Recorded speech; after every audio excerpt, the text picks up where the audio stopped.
My name is Shel Horowitz. We are sitting on the porch of Barstow's Dairy and Bakery in Hockanum Village, Hadley, Massachusetts, at the foot of Mount Holyoke and the Mount Holyoke Range. November 1999, I was opening up my daily newspaper, the local Daily Hampshire Gazette, published across the river in Northampton. And the front page story was that a developer was going to desecrate the mountain immediately north of this mountain with 40 trophy homes going from Route 47 to the ridgeline. I didn't think this was a real good idea, but they interviewed all these experts in the article who said, oh, this is terrible, but there's nothing we can do. And that's when I got mad. So that was a Friday. By Tuesday, I had a web page up, I had a flyer out, I had a press release out, and I was bicycling around the neighborhood sticking flyers in people's mailboxes, or actually in the flap of the mailbox where it's legal to do it, as opposed to the actual mailbox. And 2 weeks later, we had the first meeting of Save the Mountain in that house over there where I live. And we had 70 people jam themselves into my dining room. We literally had people sitting on the wood stove, which fortunately was not running. We had people sitting on the bay window. We had people hanging in the doorways. We had to stack our kitchen and dining room tables to make room. It was a very crowded meeting. And we formed Save the Mountain. We thought it would take about 5 years to kill this project. But the opposition was so strong and powerful that very quickly the discourse shifted from this is terrible, there's nothing we can do, to which of the 20 or so ways that we're pursuing stopping this project is going to be the one that will finally nail it. And it turned out that 13 months after that first meeting at my house, the state took title to 85 of the 102 or 101 acres in a friendly land taking, and that land is preserved forever and added to the state park. Having had the success, and having been in social change really since I was 3 years old, having had this huge success and having been able to mobilize this whole pulse of a community, and it was, of course, a lot of other people involved in making it happen. It certainly wasn't all me.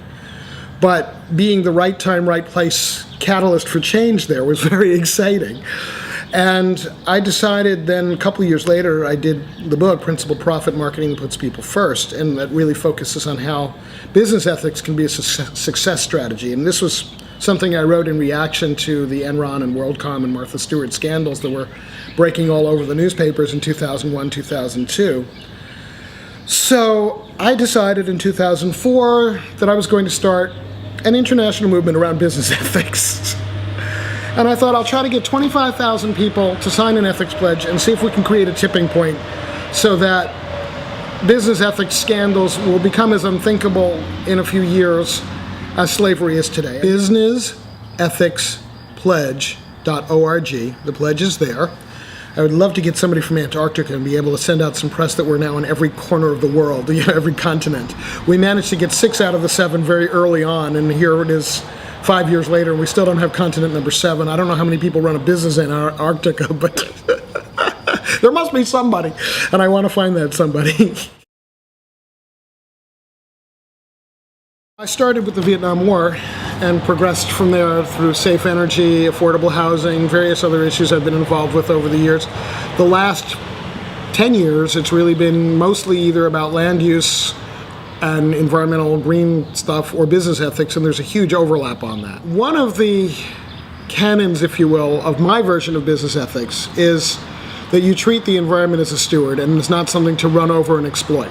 You want to leave it better than you found it. You want it in such shape that the resources are renewable and not depleted, that you are contributing to a higher quality of life. More and more businesses are discovering that green is not only a good strategy for the heart, but it's also, there's a market for it.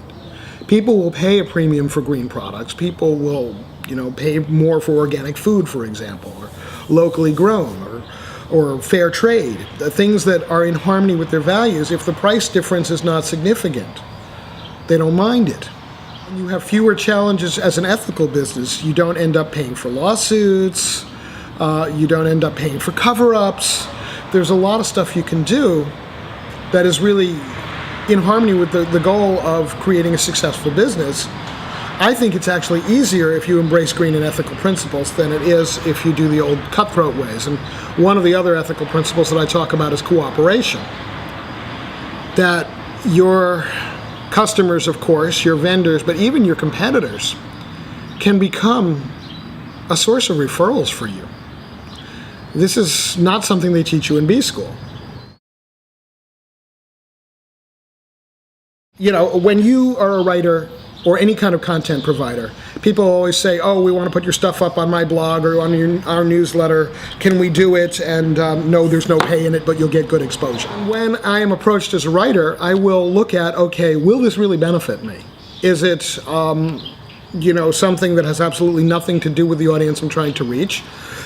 Or is it something that's on target? A few years ago, I opened up my email and I discovered an order for The Penny Pinching Hedonist, my little inexpensive book on having fun cheaply, from a name I recognized, Mark Joyner, an internet superstar in the marketing world. So I filled the order, but I also wrote a note, and he wrote back, and we started a correspondence. A year or two after that, he said to me, I'm doing this book called The Great Formula. I want an essay from you. Okay, I gave him an essay. It's one of those times when being paid in exposure actually paid off. Most of the time, it doesn't. Mark did a call for my mailing list and my radio show on the intersection of marketing and social change, which is something that I'm very public about and he's very into but fairly quiet about. But I got him to go on record and talk for an hour about that, and it was a very exciting call. And somewhere along the line, he said to me, hey, Shel, would you like the name of my contact at John Wiley & Sons? Well, yeah, I would. But what is the power of an individual to make change, and why? What do we have to accept as injustice, or what can we fight? It seems to me that the fundamental idea that nice guys have to finish last is breaking up. I feel I've been very privileged that some of the things I've done to make the world better have actually made the world better. That's something not every activist can say, and I feel very lucky that I can.